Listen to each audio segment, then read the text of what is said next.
Korea Kaskazini imerusha makombora kadhaa ya balistiki siku ya Jumapili. Tokyo pamoja na Seoul zilisema, ambapo ripoti zinasema inaweza kuwa majaribio ya silaha zinazorushwa kutoka kwa manowari. Silaha hizo zinaaminika kuwa zilianguka nje ya eneo la kiuchumi la kipekee la Japani, Waziri Mkuu Sanae Takaichi alisema na kupitia katika chapisho lake kwenye mtandao wa X, na kuongeza kuwa Japani inafanya kazi kwa ukaribu na Marekani na Korea Kusini kuchambua uzinduzi huo. Takaichi alisema serikali imeunda timu ya dharura ya kujibu katika ofisi ya waziri mkuu ili kukusanya taarifa kufuatia mashambulizi hayo. Jeshi la Korea Kusini pia lilisema liligundua makombora kadhaa ya balistiki iliyorushwa kutoka eneo la Sinpo kuelekea mashariki. Lilisema makombora hayo yalisafiri takriban kilomita 140.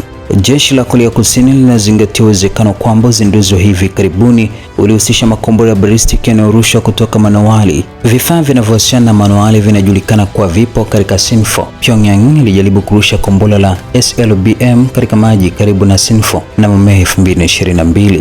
Wizara ya Ulinzi mjini Tokyo ilisema baadaye Jumapili kwamba silaha hizo zilikadiriwa kutoa karibu na pwani ya mashariki ya peninsula ya Korea. Mfululizo wa vitendo vya Korea Kaskazini, kwani pamoja na kurusha mara kwa mara kwa makombora ya balistiki na silaha zingine, unatishia amani na usalama wa Japani, eneo hilo na jamii ya kimataifa. Wizara hiyo ilisema katika taarifa, na kuongeza kuwa Japani imewasilisha hatua kali kwa Pyongyang kuhusu uzinduzi huo. Ofisi ya usalama wa taifa ya Seoul pia ililaani uzinduzi huo na kuita ukiukwaji wa maazimio ya Baraza la Usalama la Umoja wa Mataifa na kuitaka ikomeshwe mara moja. Mapema mwezi huu Pyongyang ilijaribu mifumo ya silaha kwa siku 3, ikiwa ni pamoja na kurusha makombora balistiki na mabomu, vyombo vya habari vya serikali vilisema tarehe 8 Aprili.